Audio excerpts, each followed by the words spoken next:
Ladies and gentlemen, welcome to The Right Time.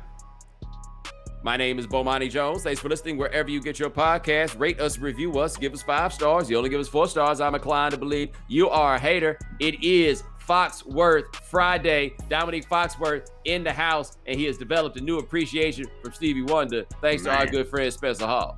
Man, so I know people, maybe they come here for sports, but I don't think they do on Friday. They know they're going to get a lot of stuff. But like I grew up knowing that Stevie Wonder was a musical genius. And like I appreciated Stevie Wonder, but he wasn't popping like that when I was coming up. Like we was hip hop, everybody was hard, everybody was thugs. So like that's what I was listening to. But like I always knew Stevie Wonder was good. After listening to you guys last week, or not last week, on Wednesday, you and Spencer talk about Stevie, I decided to go down a rabbit hole, in which first thing I learned was Stevie's name is not Steven, which I didn't know until yesterday. And then I decided to go listen to all the songs that I like, but one grabbed me, and it was As. And I'm listening to this on Apple. They like scroll the lyrics along on Apple Music. So I'm listening to As and reading the lyrics, and I started welling up before I even got to the first chorus. I was like, this is the most beautiful shit ever. And like I heard it before, like it to me felt like after you watch Jordan play and you're like, oh, there's a higher level that no one's reached before. I was like, Stevie has exposed me to love I didn't know that I could find. Like I wanted to go hug my wife immediately after I got to that first hook. It's just, it's man. Like I feel like As got a second life. Was it The Best Man that As was in? Yep. Like I feel like it got a second life there because look, it's not like it was a single, right? Like it's a dope song on the second disc of a really, really, really long album. And then The Best Man came around and then that brought it back. And then, dude, like I say, that man said he was loving you till 8 times 8 times 8 is 4. I'm loving you until the day we are no more. I'm telling you, man. Me and my wife at dinner and Stevie Wonder come up with his instruments and sing that first verse to us. I could say the sexist chauvinist thing is like, yeah, Stevie could take my wife. But I was thinking, actually, I would go on a date with Stevie. If Stevie was like, hey, I'll be loving you always, I'm like, all right, I'm not saying that I would kiss him or we would fall in love, but that verse earned him a date at least. The shit is beautiful, Bomani Jones. It is. I'm just talking about right up to the first chorus. As around the sun, the earth knows she revolves, and the rosebud knows to bloom in early May. Just as hate knows love's the cure. Yes, you can rest your mind assured that I'll be loving you. Here's the thing. That's on the same album as Knocks Me Off My Feet. He's got 2 of them. He's got 2 of them on the same record. 2 of them. I don't know. You guys did this show already, so I'm sorry to make a double Stevie show. The people have no problem with it. And then he started hollering at the end, right?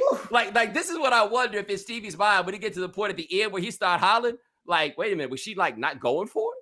You know what I'm saying? Like, can you imagine? That's what that last verse is. I don't think you heard what I just said to you. You not with it? We all know. Ooh. Sometimes it came to trouble. You wish you was born in another time and place.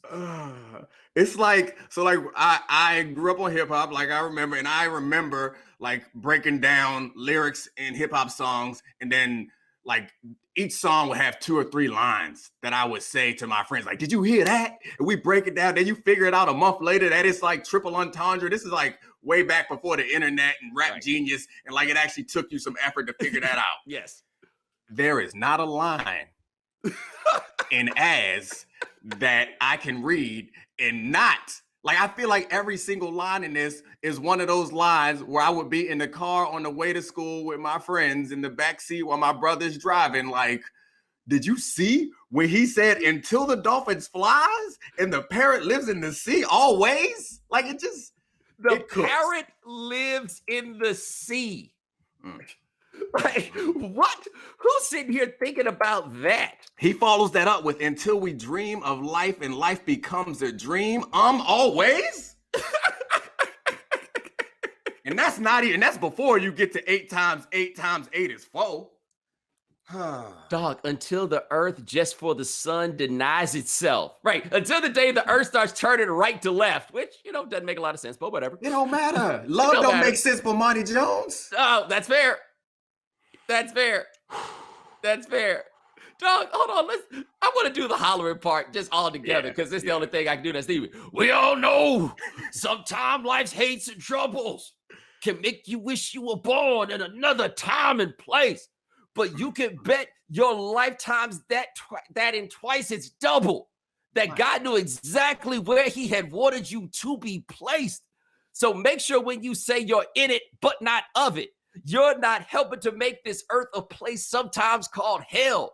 Change your words into truths and then change that truth into love. And maybe our children's grandchildren and their great-grandchildren will tell, I'll be loving you. So, did you hear me before? So that is so incredibly beautiful. And maybe Bomani, you're a writer. I am a writer. And I think that also adds to it.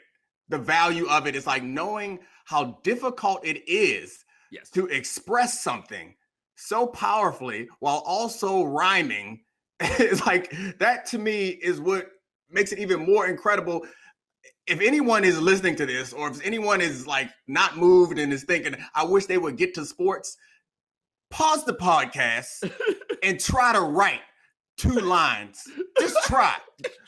Set a timer for 30 minutes. Set it for 30 hours.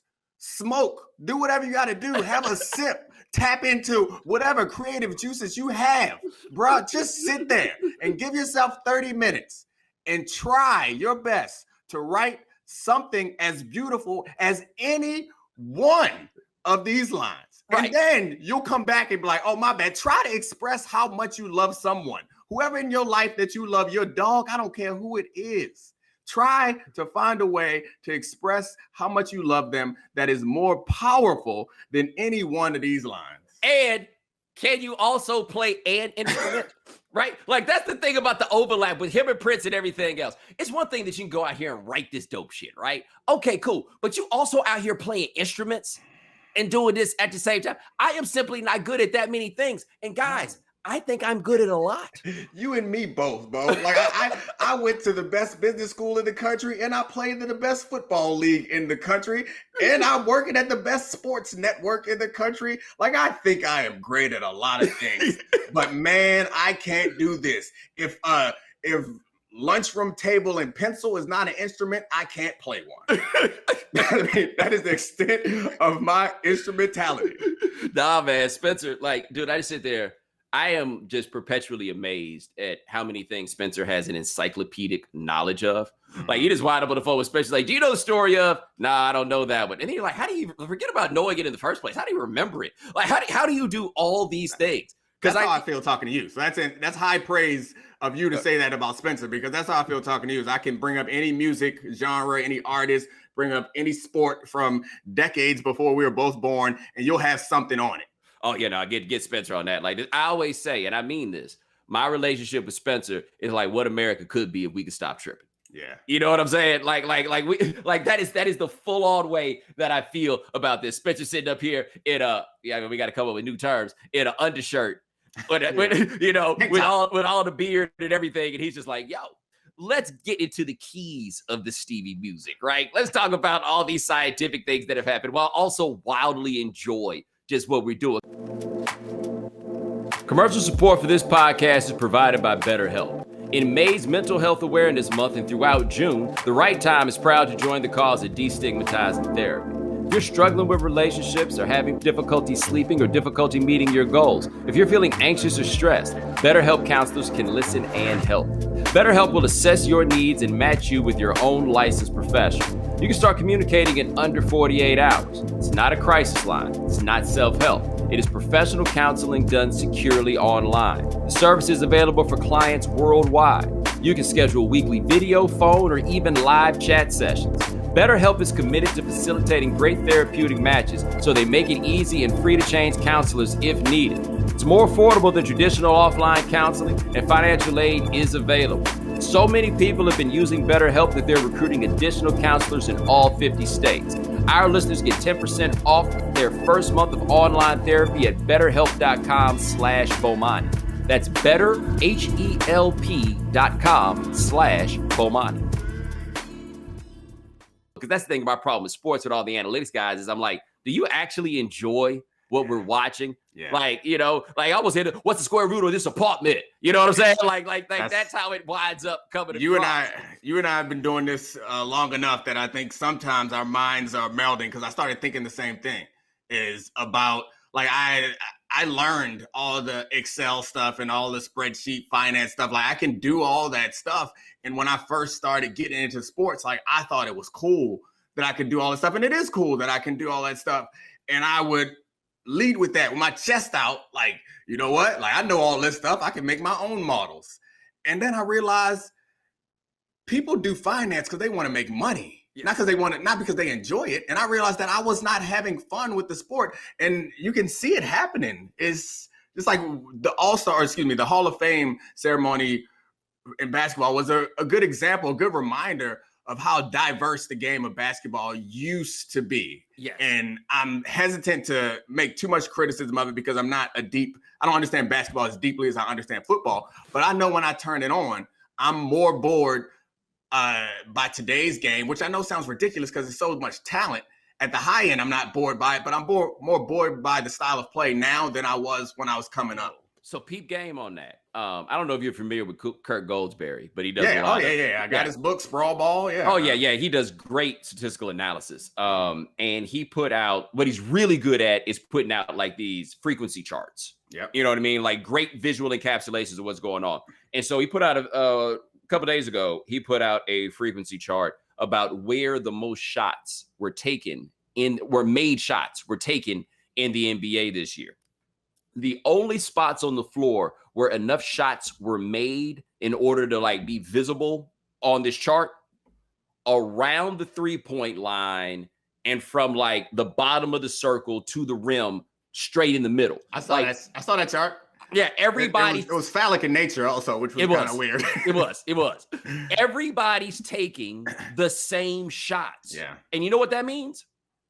Time to change the rules. Right. Yeah. Like anytime you reach a steady state and everybody is doing the same thing, that means it is time to change rules. Like either like you're in a Will Chamberlain situation where this one guy is so dominant that we need to widen the lane or whatever it is, or you reach a point where I think basketball had gotten toward the 90s, which was everything get moved toward the steady state of we go put 3 guys on this side of the floor, 1 guy in the post, 1 guy in isolation on the wing.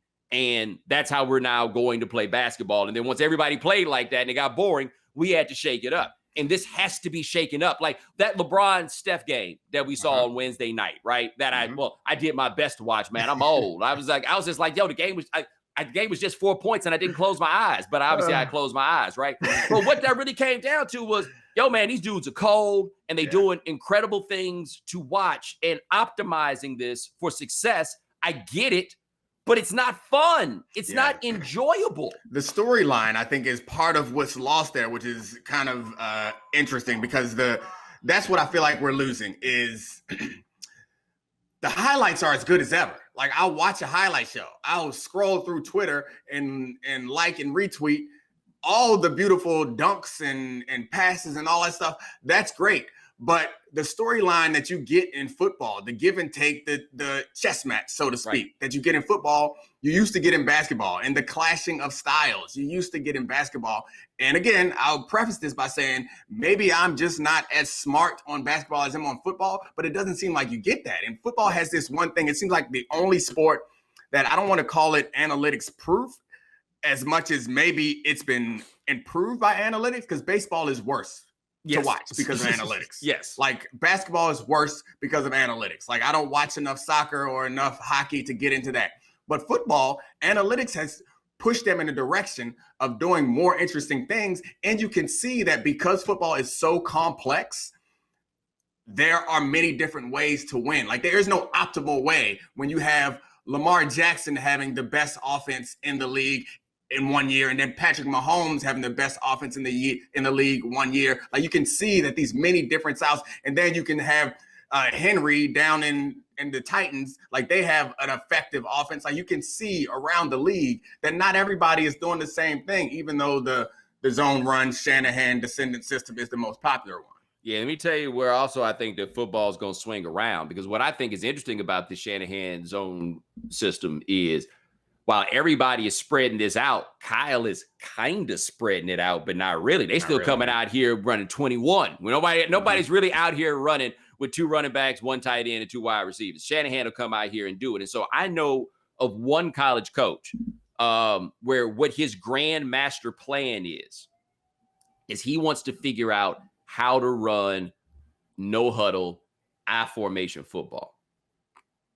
Right? Because the idea is now that the linebackers have gotten so small, and now that we have basically moved like the 350-pound defensive tackle out of here, that the next step in the evolution of the game in terms of success is going to be exploiting the fact that these defenses just aren't that big anymore, and then hammering them, but also maintaining the tempo that's required to score enough points in this day and time, right? Like that's the thing about football, because the can you kick my ass factor never goes away in football. And so like once you get to that fundamental place, like that's going to wind up being the change there. And I'm wondering in basketball, if without changing the rules, there's going to be some change that then creates the need, or at least the desire for people to diversify the styles that they have. Because you know what basketball needs?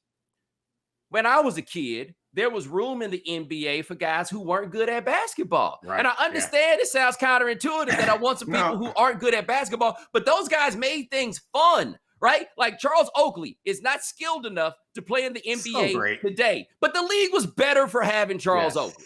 Absolutely. I think it's shooting too. It's not just not good at basketball. It's like you can't play in this league if you can't shoot. Also, you can't play in this league if you aren't quick laterally. Like I feel like that's on defense. Like you get played off the floor, and those guys are exceptional at other things. But this just popped into my head now, and it might be a crackpot theory, but it feels to me like part of the reason why football feels like analytics isn't making it less interesting is because in football you are playing against the opponent.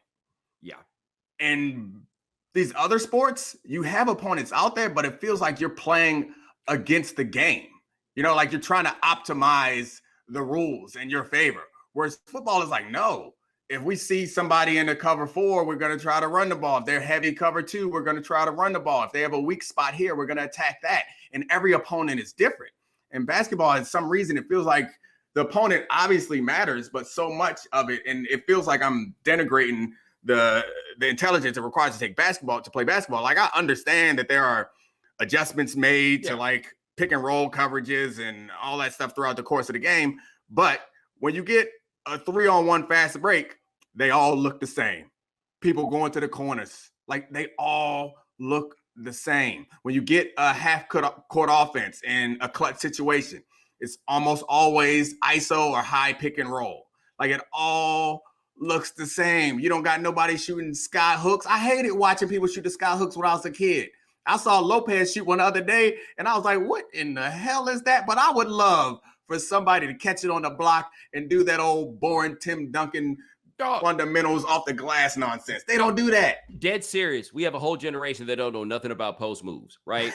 Like I'm not even being that guy, right? Yeah. But like even forget about like Akeem Olajuwon.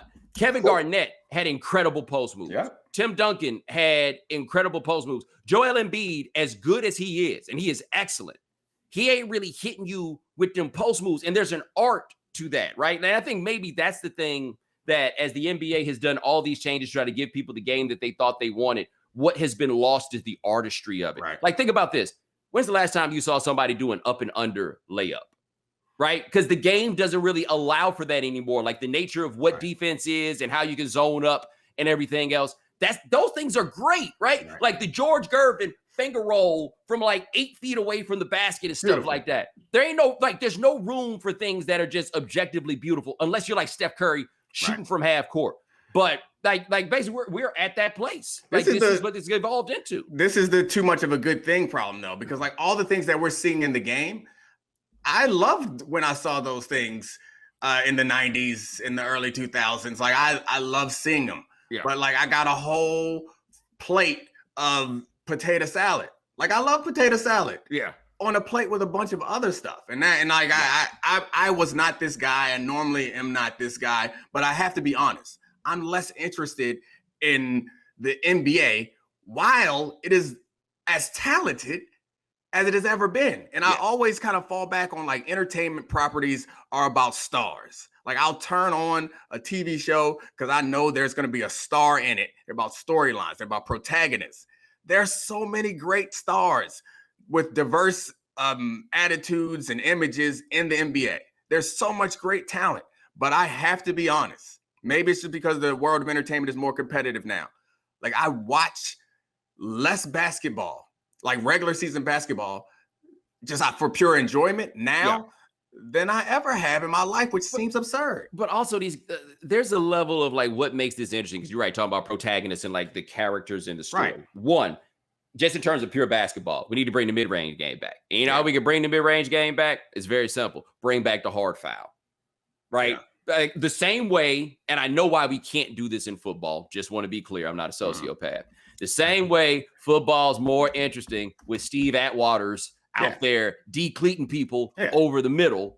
Basketball is more interesting with the hard foul. Like I look at Steph, like when he goes to the basket and he's good at going to the basket and he makes them shots. Dog, somebody should have took his head clean off on a couple of those. Steph Curry be in the lane with zero fear. Yeah. There should be fear about going into the lane. It's funny because they kind of legislated out those players in football, but the result of that is more guys catching the ball over the middle. Yes. Like we lose, but it like opens up more of the field.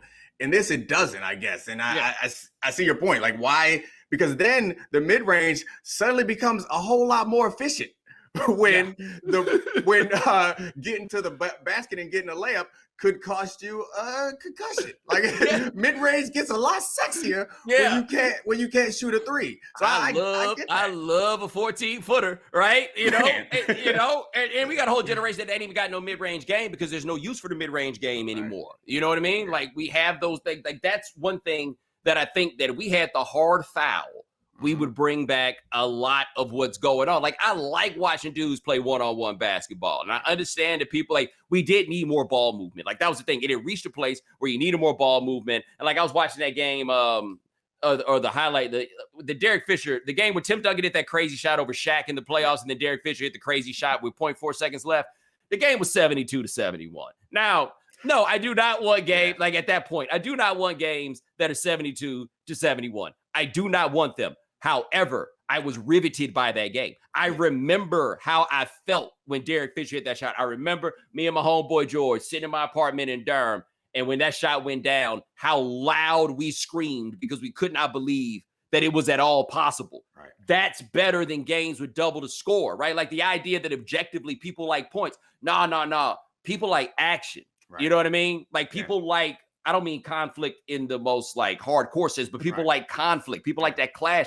And I do think that with all these games, we don't get them. Like, that's why these playoffs, I think, are going to be interesting. Because, again, watching LeBron and Steph, and LeBron hit that crazy shot at the end or whatever it is, that's what we want, man. Yeah. Like, when this comes down to the end of the game, we don't want ball movement. No. We want that guy, and we want that guy, and we want to see them go at it. Yeah, absolutely. The three-rim shot is a classic. It goes down as a play-in game classic because of that moment. So I think you bring up an interesting point about the drawbacks. And I feel like I might be going overboard on how much I missed the old game, because you're right. There were some things about the old game that were terrible, which is why they changed the rules to make it a little better. But finding some middle ground, I feel like, is where we want to end up, because and I'm mad at myself about it sometimes too, where it's like, I want to watch these games. And I think the season I watched the most basketball was the first season LeBron was in Miami. I watched every single Miami game from beginning to end. And that was when the league was kind of in this transition. Right. And it also was because that storyline was so compelling. Not the whole, but a lot of the nation turned on LeBron James. I immediately became a LeBron James fan, because I felt like it was unjustified, and I wanted to watch every game, and I wanted him to destroy everybody. Yes. And all this while, we see like some diverse styles of play. Like I know that the Roy Hibbert playoff matchup is one that comes to mind as like one of the times that seems like it's from the 90s. Like an idea that a relatively unskilled, and you gotta be careful how you talk about basketball players now because they will come and get you. Yes. A relatively unskilled offensive player like Roy Hibbert could have the impact on the game that he did is something from the olden days. But what's so wild about Roy Hibbert, I was actually thinking about him a little early. Like I have a tab up with his stats because I wanted to make sure I got the years right. Roy Hibbert was one of those impactful players in basketball in 2014. Yeah. He was irrelevant by 2016. And in 2016, Roy Hibbert was all of 29 years old. You know what I mean? That's your prime. That's your prime. Yeah, like he mattered a lot. And then the whole game changed. And then suddenly Roy Hibbert did not matter. Because let me tell you the other thing about those, like we talk about how the basketball could be awful then. And it could. But ironically, we love all the guys that made the basketball awful. Right. We love those dudes that were coming in taking cats out, right? We love those guys that were banging. I don't know if it's because they were relatable, whatever it is, but there was an element. We made the basketball, quote unquote, better. And it's possible that we made the NBA, quote unquote, worse. I would also make the point, too. I wish people hadn't convinced all these boys when they were young that they were going to be stars because they all turned out to be kind of boring when they talk to the media. Like, they're not all 100% boring, but have you been keeping up with my man, the Ant-Man? Oh, yeah. I'm in Minnesota? Yes. Yeah. Oh, yeah. Dude, he's incredible. I love everything about him just because it's like nobody bothered to tell him how he's supposed to act as a star, right? Like, no, that fool sat out, and I'm from Houston, so I don't mean fool like he a fool. I mean, hey, fool, you know, that fool sat up there in the Zoom playing with his hair like this, talking about, incredible. You see my earrings? They dancing. They dancing. They asked him the other day, like his exit interview, and they asked him if he had any highlight that he remembered this year, and he was like, "Oh, I love all my buckets." we haven't had one of. When's the last time we had one of these? I'm looking around the league and trying to think of the last time that we had one of these, and I cannot think of it. Right? We have molded and manicured these guys for so long. Like, there's so many things about this is also happening in football with college, but as the game has changed and as they've made it about money all the way down to so many levels that we've made things boring in a number of ways because of that. Like I was talking about it with respect to all the college football transfer and in basketball too. When these guys are leaving, I'm like, yeah, because these guys have been going from school to school based on the depth chart since they were 14 years old. They have no concept of loyalty to any of these institutions because they've never stayed at any of these institutions long enough. They are all just places to serve them. I don't blame the players necessarily for doing it, but it ain't better for the larger product. Like we can all acknowledge that. You would think that the social media age and all that would encourage like more personality. Like we would see more individuality, more uniqueness because they would recognize the value in it. And coming off of the Jordan era, like everyone was like, oh, you got to be like Mike. You got to be Mr. Corporate. Don't say anything wrong and be the picture of perfection. But it seems like we're in a like on TV and movies, we're in like an anti-hero phase where like it would seem attractive and marketable to not be that guy. And LeBron has taken that role. Steph has that role where they kind of do no wrong in the public eye. You would think that these guys would recognize the marketing potential of like not being that, but the problem is they all think that they're that, I guess. They all like, man, I'm going to be like LeBron. Yo, and that's my thing. Some of y'all are not going to be famous. So if you're not going to be famous, be fun, right? Like if you're not going to be that guy, be fun. Like I was thinking about this, and also it doesn't help that these guys are like so much more sophisticated now as they come up, so we don't get stories like this. So do you know Mike Wise? Oh, yeah, you know Mike. Yeah, Mike's undefeated. So used to be. Mike told a story about the year the All-Star game was in Cleveland. He told it on my radio show, and it was just really this amazing NBA level story. So the All-Star game was in Cleveland, and Mike had covered the Knicks for years, and Charles Oakley is from Cleveland. And so he says Charles Oakley invited him and Frankie Ice to come to his house, like his people's house in Cleveland.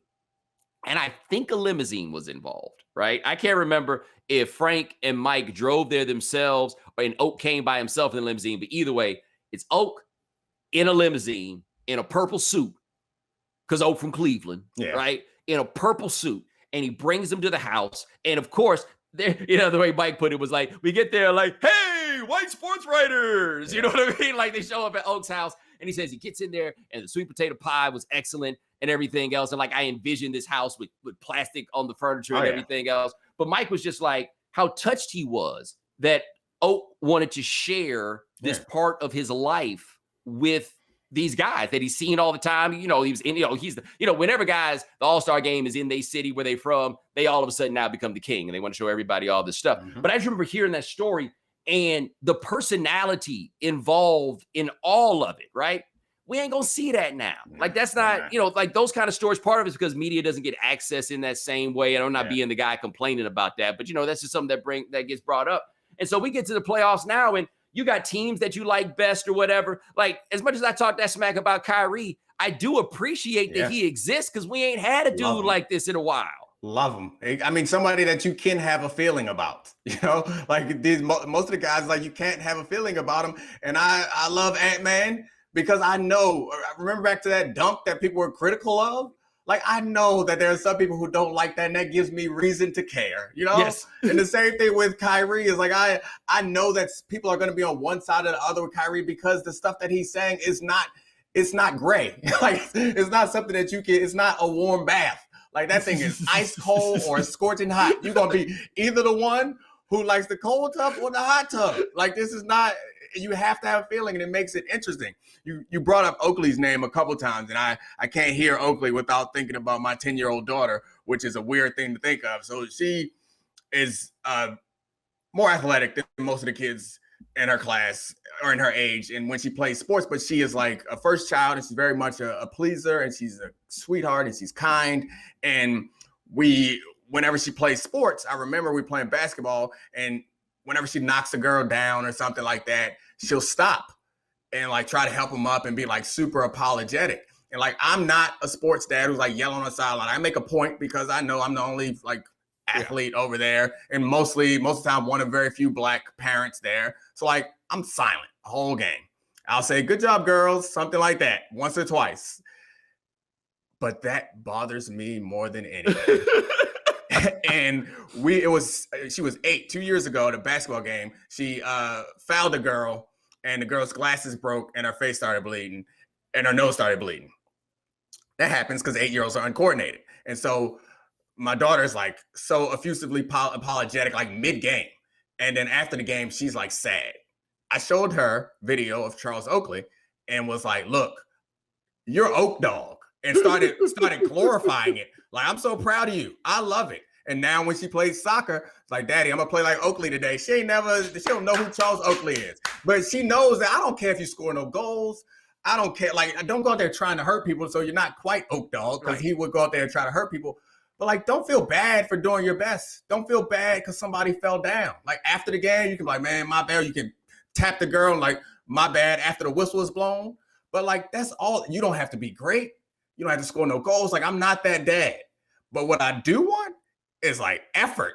And don't be apologetic, especially for young girls. And this is a whole nother you teach line of work where it's like, like, look, no, you don't need to be backing down and like, look, bust their ass if you got to bust their ass and say sorry later. Now, the NBA does not have villains. Like, that's the thing. There's room for villains. This is made better by villains. Like, Bob Ryan used to make this point about referees, where people are like, nobody paid to see the referee. No, but the referee is part of the show. Like, for example, Bob Ryan loves Joey Crawford because he misses the days where the refs had personality, right? Like Teddy Valentine in college basketball is like the only one that's really there, like in terms of just having personality. Right. It's okay to do that. And I think in a lot of ways, especially with the NBA, whether they realize they're doing it or not, college football and basketball did this, where because they always so worried about the white folks. You know what I'm saying? They're like, okay, let's get the personality out of this. We're going to make it where you don't even think about like who these guys are. You can just come out here and you can enjoy basketball. And even the white folks enjoy disliking the ones of us that they dislike. You know what I'm saying? That's part of the program. They might not do it for the healthiest reasons, but everybody wants to have somebody out there to dislike. I told you the year of basketball I watched the most basketball was that LeBron year.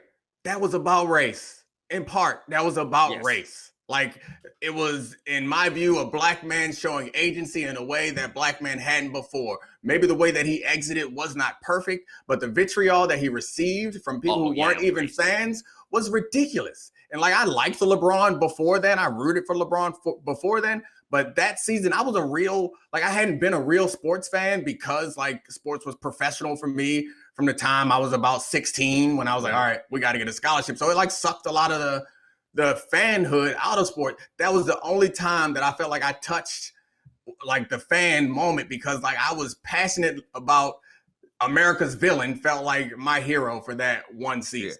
Now tell me this.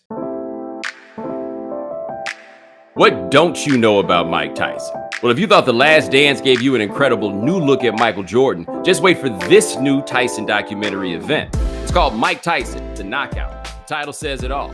From his incredible climb to the top and becoming, well, really, the baddest man on the planet. Then to his hard crash, very public crash down, to reinventing himself from The Hangover with that tiger to his personal comeback today. The documentary features exclusive new interviews with everyone from Skip Bayless, Rosie Perez, Michael Spinks, Buster Douglas, and those who were right there with Tyson across his journey, to that famous interview with him, Robin Givens, and Barbara Walters. And now, hear from Mike Tyson himself. Buckle up for Mike Tyson, The Knockout, the documentary event. As we think about this and we coming, toward the end of our time. Don't you wish that we got the 2021 Kwame Brown when he was in the league?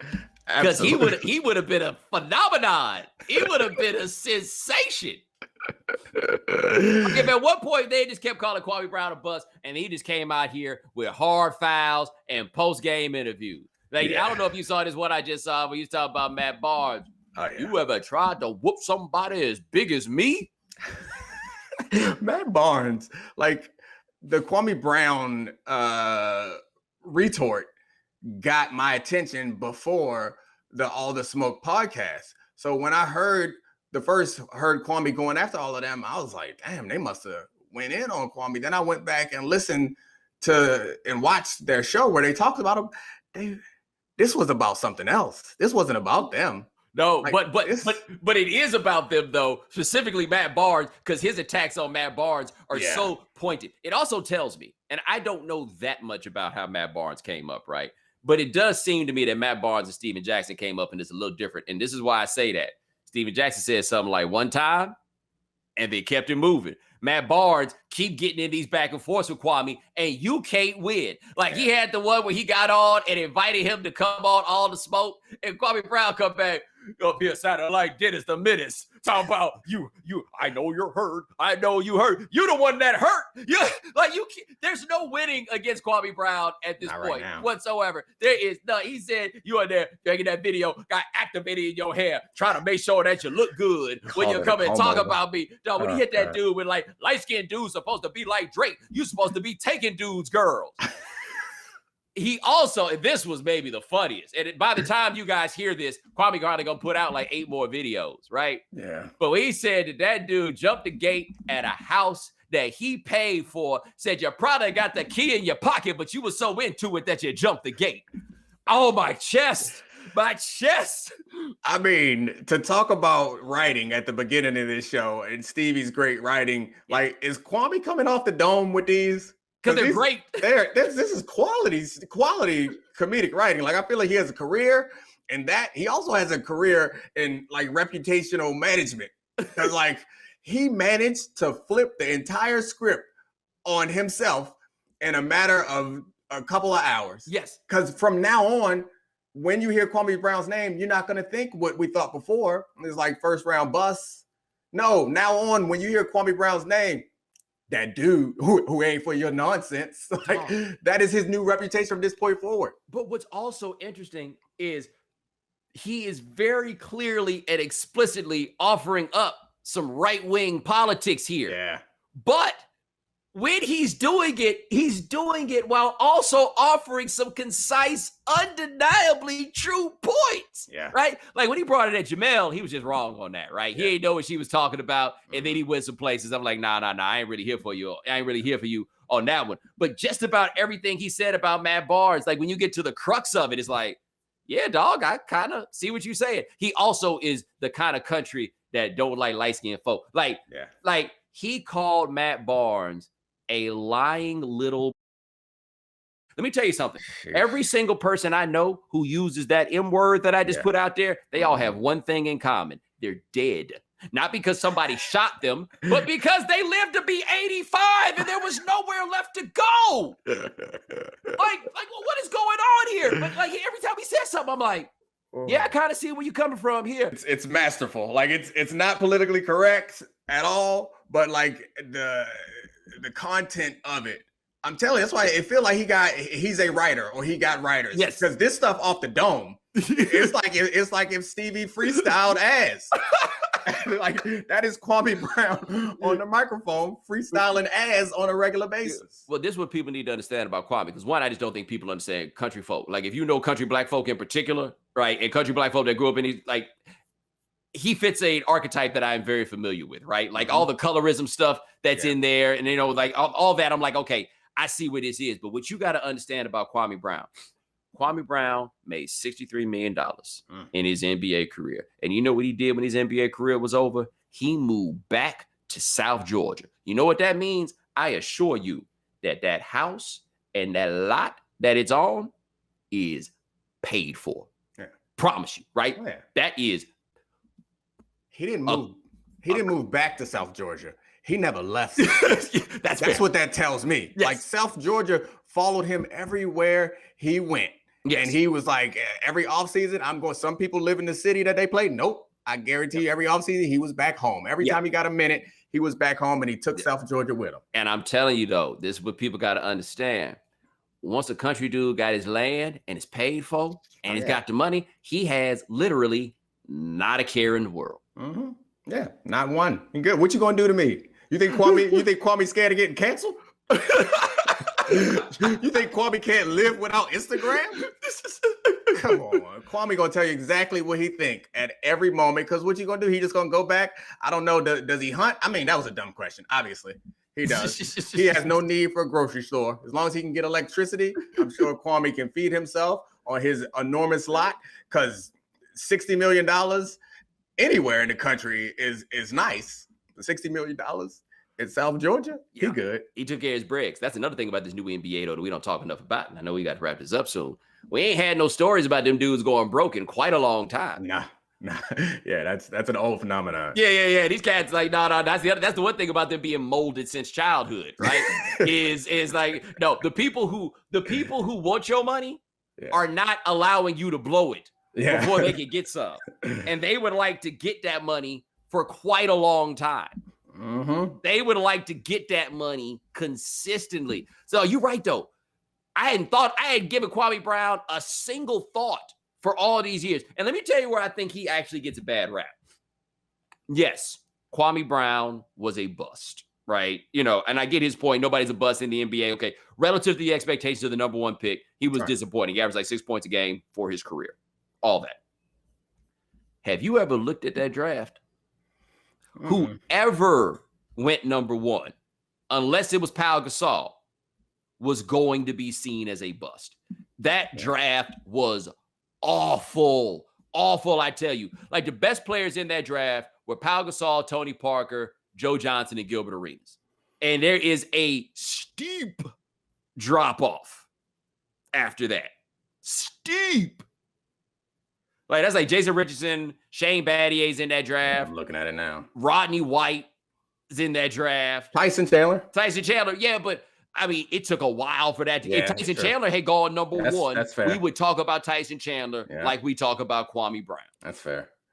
Eddie Curry, Shane Battier, Yeah, like there was nobody in that draft to take. He just happened to be the unlucky one to go first. Yeah. And then he wound up on that team with the Lakers where it was Kobe and bums, which then just by definition makes him a bum. And then the Lakers started getting good. We might have started thought about him a little different. Then he got sent to Memphis in that trade. Yeah. Now, I mean, I think the situation and expectations always matter more than we give credit for. Because, like, he wasn't a bad NBA player. No. He was a disappointing player for where he was drafted. obviously, but he was a fine NBA player. He played a couple years in college, or if he came straight out and went 15, like people would have been like, oh, nice career. Like he was better than a lot of the guys he got drafted in front of. So that's what you need to do. It was two things. One, Jordan took him, and then Jordan played with him, and you know all the problems that came with that. But the other thing that's easy to forget is that Kwame Brown was the first high school player to be drafted number one overall. There were only 3 high school players ever drafted number one overall: Kwame Brown, LeBron James, and Dwight Howard. Those are the only 3 that ever went number one overall. And he was the first one, and he went because there wasn't nobody else to take in that draft. And he has had enough of these people. And what he brought it, like I say, Charlamagne the God and DJ Envy, they had to go get it. He brought it to Angela Yee too. He out here calling dude. He the only person that's ever made me laugh calling somebody a beta male. Like, that's the thing. I'll be like, yo, you got me out here laughing at stuff that's kind of counter to what I believe. Like what I'm about. Why is this so funny? Why are you so good at this? It's the accent, the tone, but in this climate, I think he is also one of these guys who's making the comedians and podcast hosts and celebrities who are complaining about overwokeness, he's making them look dumb. Because clearly he's managed to pull this all off. There are a couple guys who managed to pull it off, and he's doing so. He's doing all the things that you said we can't do no more. He's doing it, and people keep coming back to watch it. It's just a higher degree of difficulty, and he's managed to thread that needle all this time. His best talent was not in playing basketball. His best talent was in comedy writing. I would watch an HBO special that's Kwame Brown, not with no rehearsed routine. Just Kwame Brown in front of an audience, and I would pay the audience to individually heckle him so that he could just go one by one and have something to say. No, he keep calling Matt Barnes little boy. He is like 4 years younger than Matt Barnes. Little boy, I told you. Matt Barnes is like, yo, come to Atlanta. Dog, Brunswick ain't nowhere near no Atlanta. Like, I don't know if he lives in Brunswick, but I know that Brunswick, where he went to high school, is 4.5 hours away from Atlanta. Matt Barnes is like, yo, we'll do a show in Atlanta. Come to Atlanta. Dog, you got to get you a map. Y'all trying to go to Jacksonville? Like, you might be able to get them to go down there. Like, y'all don't understand the country. Like, Steve, I think Steve understands the level of country we dealing with. Dog, Matt Barnes, you got to let this go. This is a fight that you have no chance at winning. You are not prepared for this at all because you're not really mad at him. For whatever reason, not only is he furious with you, he has figured out, he knows your spots. Yeah, and maybe that's why, maybe he has some history with Matt Barnes that we're unaware of, or maybe Matt Barnes has the best material for him to go after. But again, if you watch that tape, Matt Barnes, like none of them are really going after him. And Matt Barnes doesn't do anything at all. Like Matt Barnes just kind of this there. He just happened to be there. And Kwame was spraying wildly at first, but now he's zeroed in on one man. And it's uncomfortable. I like that too. Kwame Brown, 38 years old, and call him Dennis the Menace. Like, that's the thing. His references are not for the youth, right? God. His references are for us and older. He said he had activator in his hair. Because, again, colorism is a big part of this. Kwame decided he did not come this far in life to be taking no smack from nobody biracial. Yep. Right? I'm not saying that's how he should see the world. I am telling you that seems to be clear. Yeah. That is how he sees it. Gilbert was like, we good right off the bat. We good. Let's go ahead and close this up. We good. Stephen A. Also very wise. We good, man. You right to defend yourself. You're a good man. Moving on. Dog, Stephen A has brought it back to active NBA superstars, right? Tell Kevin Durant, I am not a man you want as an enemy. He told Kwame Brown, yo, we have been hard on him.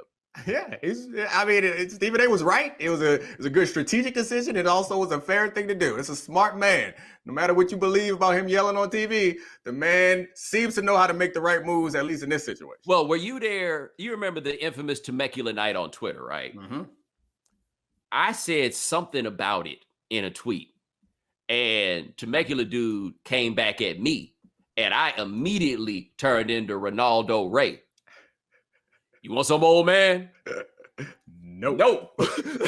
No, I don't want any of this. I am simply observing, and I find it to be funny. I got no qualm with whatever it is you out here talking about. I don't want that. That's what Gilbert Arenas said. One thing about Gilbert ain't really got nothing to prove. He does all this stuff because he's just a weird sociopath when it comes to this. But he has nothing to prove. what I feel like Kwame identified is he feel like Matt Barr is somebody that got something to prove. Yeah. And that's why he just keep twisting at him. That's the pride and ego getting in the way, because the obvious move is just be like, "You right, Kwame, we ain't mean no harm. I didn't consider how this must make you feel. My bad. I'll be more conscious going forward." And that's like, not only is that the right strategic thing to do, that's also like probably the right thing to do. It's like, yes. And again, I don't think they roasted him too bad, but if you hurt somebody's feelings, like that's kind of what I would do. Like if I don't know, clowning somebody on here, some athlete or something. Not that I can think of a time that we did it, but when that happens, if somebody takes offense, even if I don't think it's that big a deal, somebody takes offense and they come for me, I'm not going to blow up. Like, what? I'm going to fight you over a joke I made on a podcast? I'm an adult with 3 children. I'm sorry, bro. We good. I ain't mean no harm. Moving on along. Yes. And on that note, ladies and gentlemen, thanks so much for joining us here on The Right Time. That's Foxworth Friday. Dominique Foxworth. Check him out at theundefeated.com. And remember, follow the right. Oh, sorry. I'm missing all my steps. Gabe Bassain, Tony Caladiud, and we got our man Dave Presley now, handling things behind the scenes. Thank you, guys. Remember, follow The Right Time. Rate us, review us, give us 5 stars. You only give us 4 stars. I'm inclined to believe you are a hater. We'll talk to you guys in a couple of days. And take it easy. Listen to As and read the lyrics. Yes. Get swept up. About it. Yeah, get swept up. Don't be afraid to cry. While you sit on the toilet. My wife just walked in. About to sing it to her. There you go.